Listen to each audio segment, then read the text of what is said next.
vai lá e diz, olha, nós vamos aprovar uma proposta de emenda à Constituição para podar essas extrapolações, para limitar essas extrapolações, e aí o próprio tribunal, que é acusado de extrapolar suas atribuições nas decisões, vai lá e diz, não, não pode, você não pode limitar o meu poder. Você não pode mexer no que eu faço. E quem manda aqui sou eu.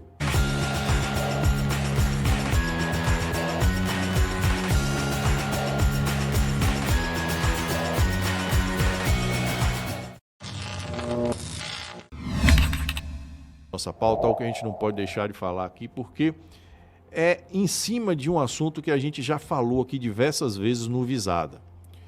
Quem me acompanha, e aqui não só no Visada, quem me acompanha em meu canal também, já me viu diversas vezes dizer que a estrutura constitucional brasileira colocou o poder judiciário um degrauzinho acima dos outros poderes. Nós já dissemos isso aqui algumas vezes, aqui mesmo na Brada, que quando a Constituição previu que nós temos poderes independentes e harmônicos entre si, mas colocou uma disposição de que nenhum assunto pode deixar de ser apreciado pelo Poder Judiciário, ela colocou o Judiciário, na prática, um degrauzinho acima, porque ela colocou os atos dos demais poderes passíveis de revisão pelo próprio Poder Judiciário. A gente já falou disso algumas vezes. E muitas vezes as pessoas tinham dificuldade de visualizar do que eu estava falando, principalmente quem não é da área jurídica. E agora a gente teve, na semana passada, o exemplo prático, absolutamente prático, do que a gente está falando. O que é que aconteceu? Descontentes com algumas decisões do Supremo Tribunal Federal, alguns senadores começaram a articular a aprovação de uma proposta de emenda à Constituição, uma PEC, voltada a limitar os poderes dos ministros, dando ao Legislativo, dando ao Congresso a possibilidade de revisar decisões da Suprema Corte.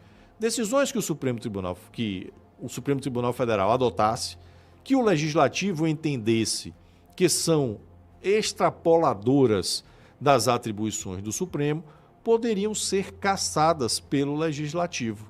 Seria uma forma de reforçar o controle do Legislativo sobre o Judiciário, que é algo que já existe na Constituição, mas apenas em relação aos crimes de responsabilidade, resultando na possibilidade de impeachment dos ministros do Supremo Tribunal Federal.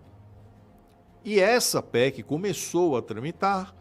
O presidente do Senado, Rodrigo Pacheco, não se opôs à sua tramitação, resolveu não engavetá-la, e ela começou a gerar, obviamente, repercussão.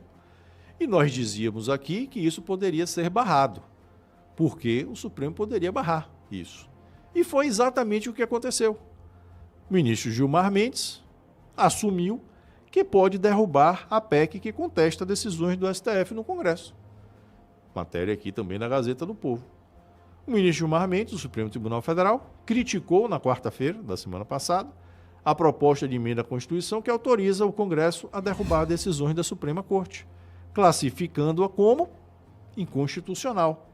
A PEC propõe que o Parlamento possa reverter, por maioria, entendimentos do STF que ultrapassem os limites constitucionais. O texto foi protocolado na Câmara com 175 assinaturas, 4 a mais que o necessário, e, segundo Mendes, remete a dispositivos presentes na Constituição de 1937, durante a ditadura Getúlio Vargas, que tenta reverter esses dispositivos. Mas a questão objetiva não é jurídica, é prática. É prática. Qualquer coisa que um outro poder fizer para limitar os poderes do Supremo Tribunal Federal, do Judiciário, pode ser derrubado pelo próprio Judiciário. E aí prevalece o quê? Como se sai desse nó? É a mesma coisa que aconteceria num hipotético caso, por exemplo, de deflagração de um processo de impeachment de um dos ministros da Corte. Imagine, o Senado acolhe um pedido de impeachment ou instaura um processo de impeachment contra um dos ministros da Corte. Aí esse ministro, diante desse hipotético processo de impeachment, recorre. E ele vai recorrer a quem? Ao Judiciário. E a que órgão do Judiciário? Ao Supremo Tribunal Federal.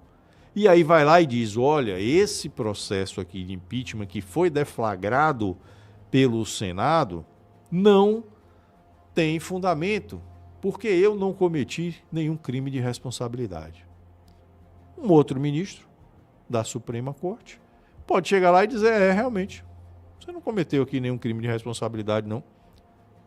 Tranco o processo de impeachment, anulo o processo de impeachment. Faz o quê? A última palavra está com quem? É exatamente o que está acontecendo agora. Há uma interpretação de que decisões do Supremo Tribunal Federal estão extrapolando suas atribuições.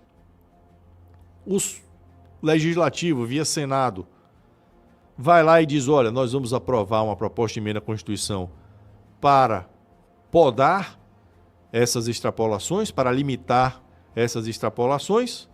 E aí o próprio tribunal, que é acusado de extrapolar suas atribuições nas decisões, vai lá e diz, não pode, você não pode limitar o meu poder. Você não pode mexer no que eu faço.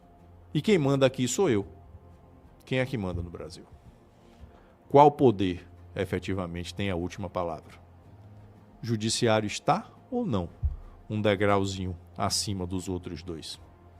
Aí, o exemplo prático daquilo que a gente vem dizendo já aqui há bastante tempo. Agora fica fácil de entender.